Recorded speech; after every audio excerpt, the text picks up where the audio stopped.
Nós estamos em um tempo super diferente, né? Um tempo de eleições, um tempo onde as coisas ficam à flor da pele, um tempo onde talvez alguns de vocês perderam alguns amigos, ou talvez não perderam um amigo, mas o seu amigo te excluiu do Facebook, ou talvez você excluiu alguns amigos do Facebook. Eu, particularmente, não excluí nenhum amigo do Facebook, mas teve alguns que eu coloquei lá a opção de deixar de seguir a pessoa para que as mensagens não aparecessem mais na minha timeline, porque aquilo às vezes me deixava nervoso, e eu falava, eu já não gosto muito de Facebook, e ver essas mensagens está me deixando ainda mais nervoso, então eu deixava de seguir, mas permanecia a amizade para não ter problema. Mas é um tempo complicado que nós estamos passando, e propaganda eleitoral, ela é gratuita, mas o amigo custa muito caro. Criar amizades custa muito caro. E às vezes a gente passa 10 anos sem discutir temas como temas políticos com os nossos amigos, e a gente, de fato, nós somos muito amigos de algumas pessoas, e aí quando a gente descobre a opinião política delas, a gente fala, não posso ser mais amigo dessa pessoa.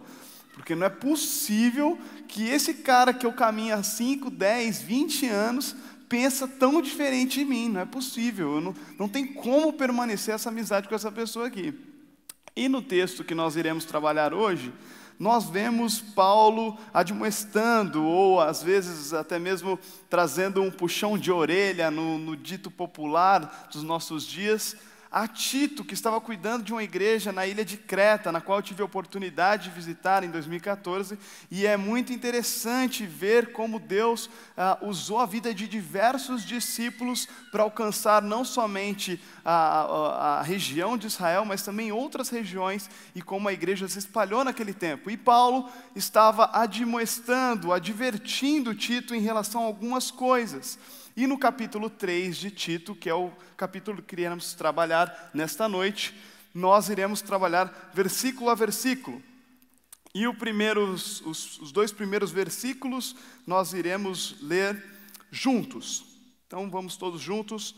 Lembre a todos que se sujeitem aos governantes e às autoridades, que sejam obedientes e estejam prontos para toda boa obra. Que não difamem ninguém, que sejam pacíficos, cordiais, dando provas de toda a cortesia para com todos. É quase igual aos dias de hoje, né? A gente está fazendo um bom trabalho.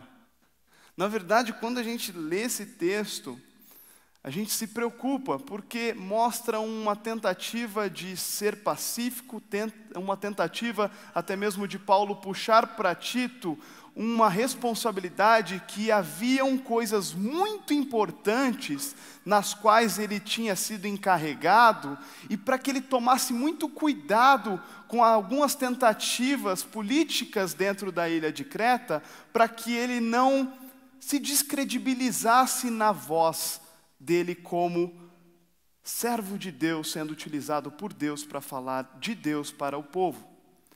Paulo admoesta Tito e também a igreja de Creta, principalmente porque eles tinham alguns aspectos muito complicados, e a gente pode ver isso em Tito capítulo 1, versículo 12. Vou ler a vocês. Foi um dos cretenses, um próprio profeta de vocês, que disse: os cretenses são sempre mentirosos, feras terríveis, comilões, preguiçosos. Bom, ele estava falando, meu amigo, um profeta de vocês aí já disse que vocês são super complicados. Então, toma cuidado para vocês não entrarem na cultura desse povo e se transformar como um deles, nas discussões deles, e se esquecer do principal pelo qual eu te chamei para a ilha de Creta. Toma muito cuidado. Por isso, eu digo, respeitem as autoridades, sejam pacíficos, tomem cuidado com tudo isso. Mas ele continua, versículo 3, pois nós também no passado éramos insensatos, desobedientes, desgarrados, escravos de todo tipo de paixões e prazeres, vivendo em maldade e inveja, sendo odiados e odiando uns aos outros. Paulo, ele dá um motivo aqui para que as pessoas comecem a dar exemplo de boas obras. Paulo, nesse capítulo 3, ele está dizendo: a graça de Deus promove em nós um tipo de conduta completamente contrária à conduta do restante da galera. Porque a nossa conduta está pautada em Cristo Jesus e na maneira de como Ele resolve os problemas e as dificuldades.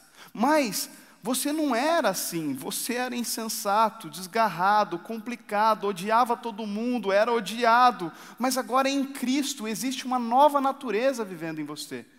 Então não tente retornar para si o velho homem, porque Cristo já vive em você. Em Romanos 5:8, em Romanos 5:8, a palavra de Deus diz assim para nós: mas Deus prova o seu próprio amor para conosco, pelo fato de Cristo ter morrido por nós, quando ainda éramos pecadores. Ou seja, quando estávamos desgarrados, odiando uns aos outros, sendo odiados, tendo comportamentos insensatos, Deus nos amou e deu o seu único Filho para morrer por cada um de nós. Então se lembre disso, porque foi pago um alto preço para que você tivesse uma nova identidade em Cristo Jesus. Então qualquer comportamento que você venha a ter, o faça com a mentalidade, buscando ter a mentalidade de Cristo Jesus. E pedindo: Espírito Santo, me use para que eu fale as palavras que o Senhor quer falar através de mim. Certo dia, o pastor Hilder contou para mim que ele estava conversando com um rapaz, ele falou: pô, o cara chegou e chorou e contou um monte de coisa. O que será que ele queria quando ele estava lá falando comigo? Aí o Hilder falou: meu Deus do céu, ele queria que você falasse do amor de Jesus, cara. Estava simples, você não percebeu. Às vezes a gente está tão atribulado, tão dentro de um mundo de metrópole, que tem tanto barulho, que nós não estamos ouvindo a voz de Deus para sermos mais parecidos com Cristo Jesus. Eu conto uma história para os adolescentes de uma criança que levantava a mão para a professora na EBD, na Escola Bíblica Dominical, e falava assim: professora, você fica falando aí de ouvir Deus, ouvir Deus, ouvir Deus, mas eu nunca ouvi Deus. E aí a professora chegou pertinho da criança e falou assim: é porque tem muito barulho. Às vezes a gente não abre a palavra do Senhor e fala: Senhor, me desfaça de todo o barulho, de toda insensatez, de todos os problemas, porque eu sei que o Senhor morreu por mim quando eu ainda era um pecador, e por isso agora eu sou nova criatura. No versículo 4 ele continua: mas quando se manifestou a bondade de Deus, nosso Salvador, e o seu amor por todos nós. Nesse versículo 4 ele deixa claro que existe um tempo específico. No quando de Paulo para com Tito, ele está dizendo: houve um momento de redenção da história, um momento pelo qual Cristo morreu para que cada um de nós fôssemos diferentes, largasse o nosso passado desgarrado e passássemos a viver para Cristo Jesus. Então no versículo 5, ele continua: ele nos salvou, não por obras de justiça praticadas por nós, mas segundo a sua misericórdia. Ele nos salvou mediante o lavar regenerador e renovador do Espírito Santo. Aqui Paulo deixa claro para Tito: meu amigo, não é pela força da tua mão, mas é por aquilo que Cristo fez, e o que Ele fez é regenerador a vocês. Regeneradora. E a palavra regenerador usada aqui, ela tem uma expressão, a expressão grega que foi traduzida para regenerador, na nossa língua, é nanangeo, que significa nascer de novo, ou era até mesmo usada para algumas metáforas, que era mudar de mente, completamente, mudar a mente para outro lado. E nós podemos ver isso de forma muito clara na palavra de Deus, e quando o Senhor nos regenera em Romanos, a palavra de Deus nos diz: bendito seja o Deus Pai, nosso Senhor Jesus Cristo, que segundo a sua misericórdia, Ele nos regenera a cada dia. Ele nos muda a mente, Ele nos transforma, Ele nos faz nascer de novo, Ele nos faz sermos novas criaturas. Então no versículo 6 ele continua, que Ele derramou sobre nós ricamente por meio de Jesus Cristo, nosso Salvador, derramou o quê? O Espírito Santo. O Espírito Santo, em Atos 2:33, a palavra de Deus nos diz assim: o Pai enviou o Espírito Santo prometido por meio do ministério de Jesus. Isso é demonstrado em Atos 2:33, quando a palavra diz: exaltado, pois, à direita de Deus, tendo recebido do Pai a promessa do Espírito Santo, derramou isto que vocês estão vendo. O que fez a igreja de Creta perceber que eles não poderiam deixar de ser pacificadores e se envolverem de fato com aquilo que era importante, com aquilo que era eterno, tinha muito a ver com a ação do Espírito Santo. Se você peca e demora muito tempo para perceber o seu erro e para pedir perdão para sua esposa ou para o seu marido, começa a pedir para o Senhor, fala: Senhor, eu quero que o Senhor me incomode mais. Eu quero que aquilo que o Senhor prometeu em Atos e em Tito, que o Teu Espírito Santo seria derramado sobre mim para me regenerar e me fazer ter uma mente transformada, eu quero que isso aconteça comigo hoje. Eu quero que isso aconteça comigo a cada dia, para que eu não durma com a minha esposa a pé de guerra. Uma coisa que eu falo para minha esposa, antes da gente casar até mesmo, a gente fala: nós não podemos dormir brigados. E tem dia que a gente está bravo um com o outro. E aí eu pego, vou tentar abraçar ela. Não quero seu abraço. E aí eu, não, a gente tinha combinado lá atrás, lembra? 6, 7 anos atrás.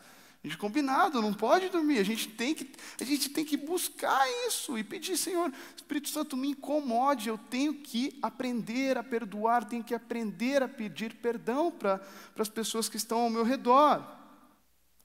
É interessante que Jerônimo, no século III, ele diz que dentre das coisas importantes, nós devemos nos importar com as mais importantes.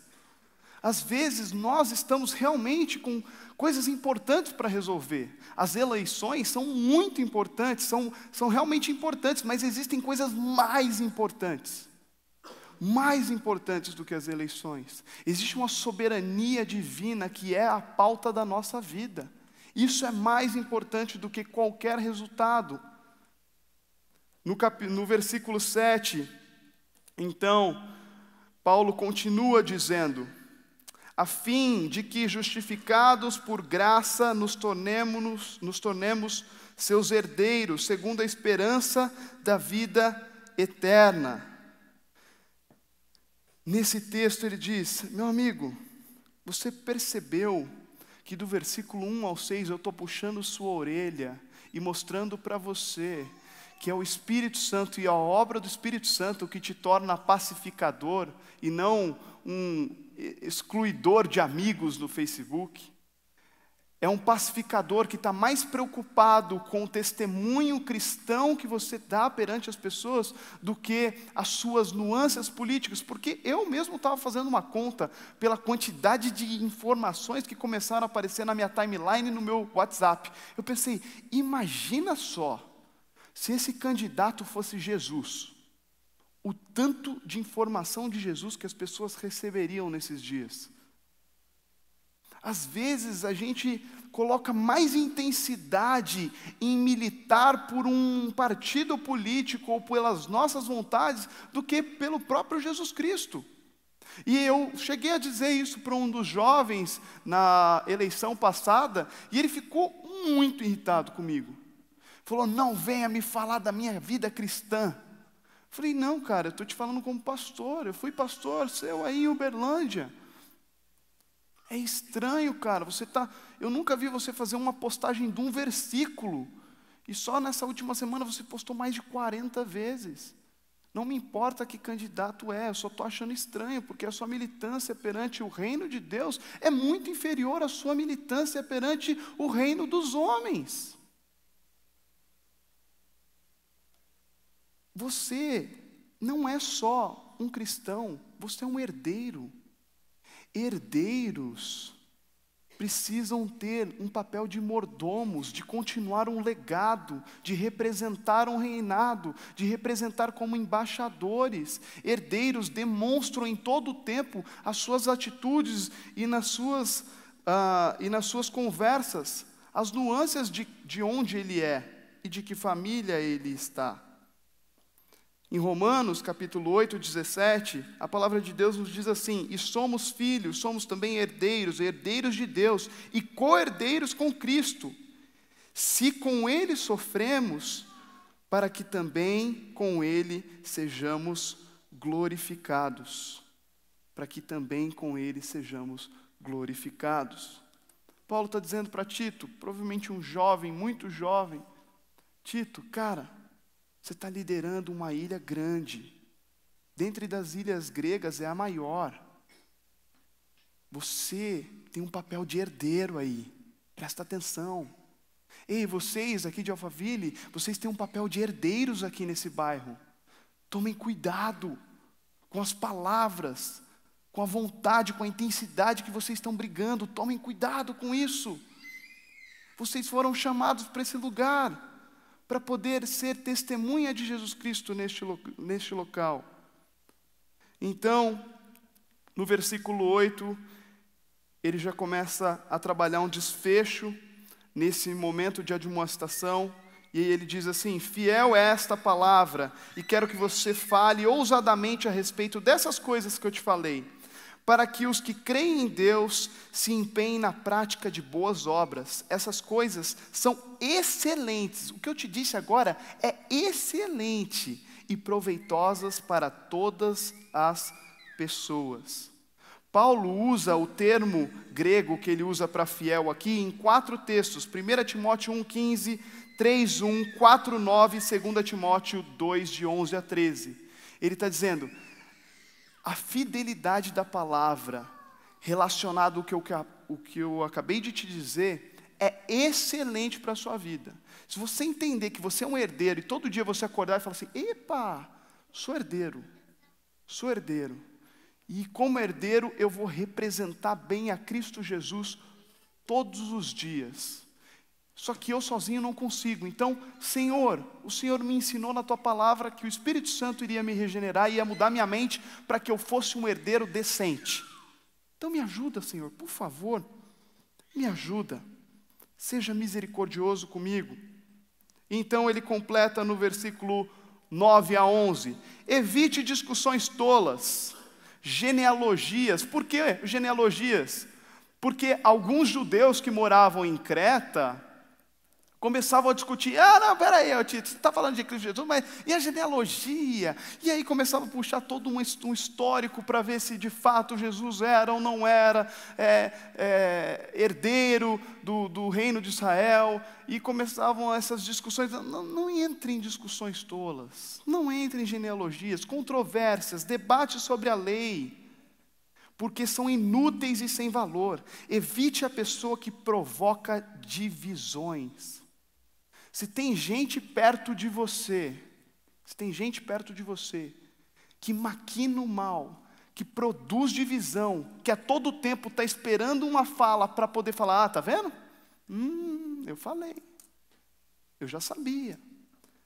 Depois de admoestá-la 1 ou 2 vezes, ou seja, a palavra de Deus não fala para você simplesmente: essa pessoa é estranha, eu estou fora. Não, ela fala: vai lá, admoesta 1, admoesta 2 vezes. Se a pessoa não está mudando, cara, evita, porque senão você vai entrar na dela. Toma cuidado. Pois você sabe que tal pessoa está pervertida, pecando, e por si mesma está condenada. Bom, Paulo estava admoestando para evitar tudo que pudesse promover perversidade. E dentro dessa perversidade nós podemos ver Romanos 16, 17 e 18, que diz assim: irmãos, peço que notem aqueles que provocam divisões e escândalos, com desacordo à doutrina que vocês aprenderam. Afastem-se deles, porque esses tais não servem a Cristo nosso Senhor, e sim a seu próprio ventre. Com suaves palavras e lisonjas enganam o coração das pessoas simples. Olha que engraçado, né? A gente olha esse termo, e sim é seu próprio ventre, e hoje em dia a gente tem um termo bem engraçado, né? Essa pessoa só pensa no próprio umbigo. Eu falo assim, aqui ó, Paulo, já sabia já. Paulo é criador de ditado popular, ó que legal, tal. A gente olha para esse texto e percebe, cara, era Paulo falando para Tito, tem gente que pensa no próprio umbigo, cara. Toma cuidado com gente que está pensando só em si. Começa a ser pacificador e ouça a voz do Santo Espírito para ser mais parecido com Cristo em todo o tempo. Nesses versículos de 1 a 11, nós podemos então concluir que a graça divina em nós, ela transparece um respeito às autoridades, não importa que autoridade seja. Pode ser que a gente saia daqui da igreja, receba no celular, completou.